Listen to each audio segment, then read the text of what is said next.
যদি স্বপ্নটাকে আপন করে দেখতে সেকালে, তবে মাঝ পথে আটটা ছেড়ে কি বোঝালে?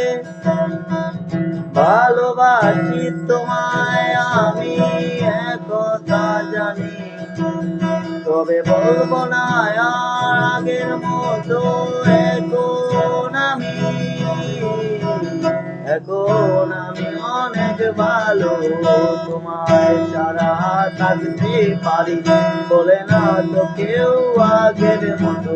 করো না বাড়াবাড়ি, আমার